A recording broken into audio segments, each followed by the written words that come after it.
From 2013 to 2016, Conor McGregor was the biggest MMA star in the world. He was a double champ with an aura of invincibility like no other. But then he hit rock bottom and has now become a laughing stock, thanks to losses that we're about to see.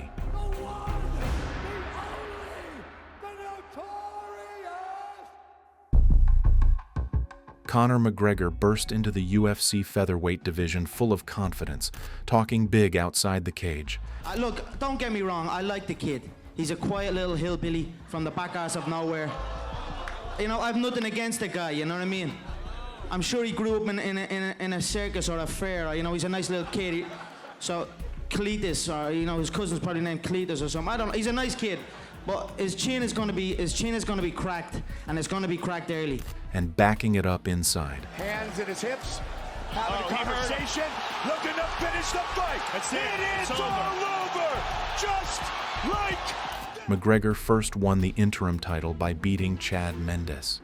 I am happy to have taken the gold. It would not matter if it was Jose or it was Chad. This was my belt, this was my night.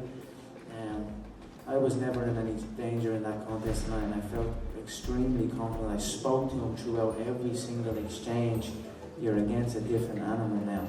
He then went after the undisputed one, knocking out longtime champ Jose Aldo in just 13 seconds to become the king of the 145-pound division. Champion of the world, the Notorious. After knocking out Jose Aldo in just 13 seconds to win the featherweight title, McGregor was set to fight Rafael dos Anjos for the lightweight belt. But when dos Anjos pulled out with a broken foot, Nate Diaz stepped in on short notice and shook things up, facing McGregor at welterweight at UFC 196.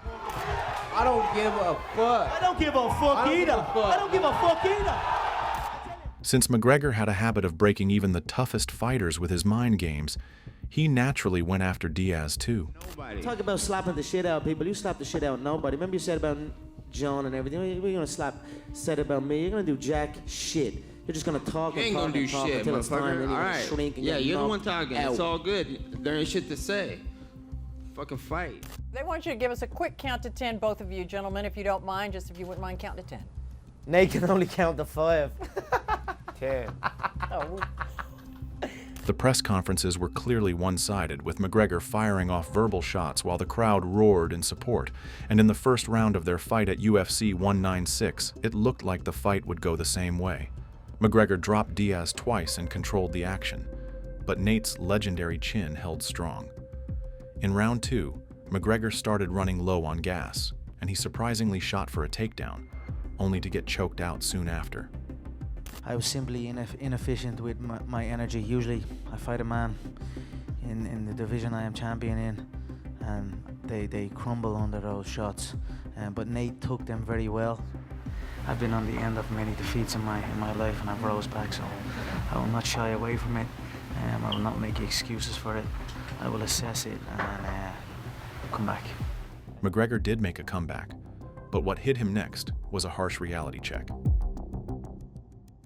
Before we dive into that, make sure to subscribe to our channel and turn on notifications so you don't miss a thing. McGregor edged out Nate Diaz in a thrilling rematch at UFC 202, winning by a majority decision. It was a hell of a fight. I feel I have more skills, but boy is he one tough motherfucker. He keeps on walking forward. He took every shot. I dropped him multiple times. He just keeps coming. His face was bust open, and he's still coming forward. A few months later at UFC 205, he delivered arguably his best performance ever, dismantling Eddie Alvarez to become the lightweight champion as well. I'm very, very satisfied, very grateful, very happy, but not surprised. You know what I mean? I knew it. I knew it was going to happen for me. Soon after, he stepped into boxing, facing Floyd Mayweather in a blockbuster super fight that had the world talking. When I count to 3, I want this entire arena to scream, "Fuck the Mayweathers!" 1, 2, 3, fuck the Mayweathers! Over and over again, McGregor confidently said he'd be the one to take away Mayweather's perfect record, and that too by knocking him out cold. his little legs, his little core, his little head. I'm gonna knock him out inside 4 rounds, mark my words. McGregor came out swinging, setting a fast pace and even backing Mayweather up against the ropes in the first 3 rounds. But that explosive start drained his gas tank. As the fight went on, Mayweather took control of the fight, and by round 10, he sealed the deal, stopping McGregor with a flurry of unanswered shots. How do you think it went?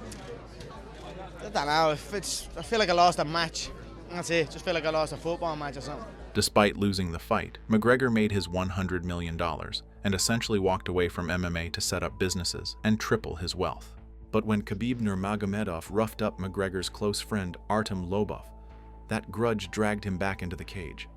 The build-up to the lightweight title fight between Khabib and McGregor at UFC 229 was downright toxic as McGregor crossed lines, throwing insults at Khabib's family, friends, and even his religion. His manager is a fucking snitch, terrorist, rat, and that's it.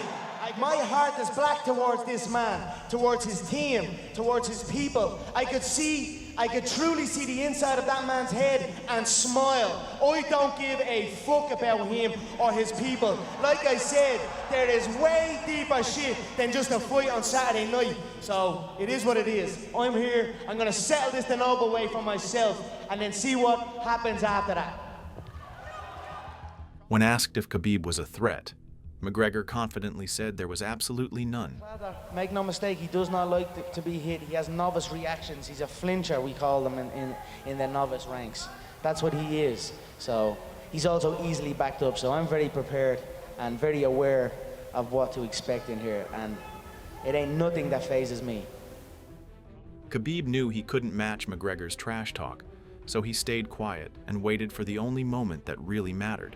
Hey, first of all, I want to say Alhamdulillah, God gave me everything. Alhamdulillah, I know you got this, you don't like this. Alhamdulillah, tomorrow night I'm gonna smash your boy, guys. I'm gonna smash your boy.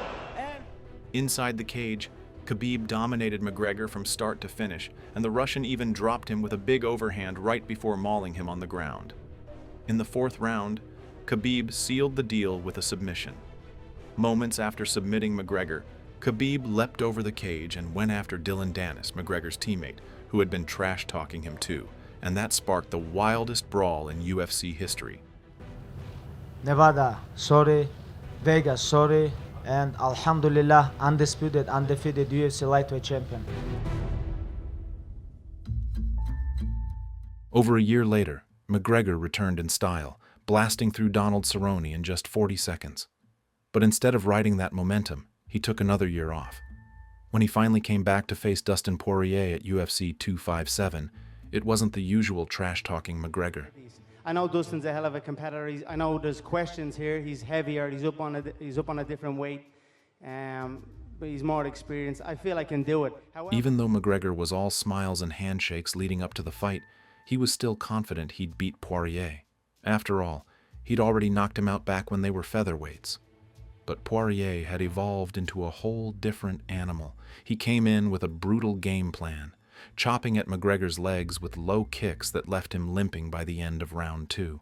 With McGregor's movement gone, Poirier dropped bombs and sent Mystic Max straight to the Shadow Realm. I'm honored to share the outcome, and we will do it again, all right? Thank you so much. Congratulations. Enjoy everything. For the best of you. Thank you, guys. Thank you. And you. And you. Although they were all smiles and respect at UFC 257, things quickly flipped back to square one when Poirier called out, "Nice guy McGregor," for not following through on a donation he promised to Dustin's The Good Fight Foundation. The controversy pushed McGregor to shed the friendly act and turn back into his trash-talking old self, heading into their 3rd fight at UFC 264. I think he's changed. I don't give a fuck about him, to be honest. It's just how I am. He's a corpse, a dead body. You're getting walked like a dog in that octagon on Saturday night. A lot of people were caught off guard by McGregor's sudden switch in attitude, but Dustin wasn't surprised, but he knew exactly what was behind it. This question's for Conor. Conor, in the build-up to the last fight, you were unusually kind to Dustin. Now on fight week, it's the exact opposite. So when did that switch happen? Because he got knocked the fuck out. McGregor talked a lot of trash leading up to the fight, but he couldn't back it up. Just seconds before the first round ended, he broke his tibia and ended up losing the fight. Even after breaking his tibia and losing one of the biggest fights of his career, McGregor was still fired up, warning Poirier that the war wasn't over yet. This is not over. If we have to take this outside with him, it's all outside. Dustin wasn't scared of a fourth throwdown either. Do you feel like the rivalry is over? Do you feel like... No, we are going to fight again, whether it's in the octagon or on the sidewalk. You don't say the stuff he said, you know.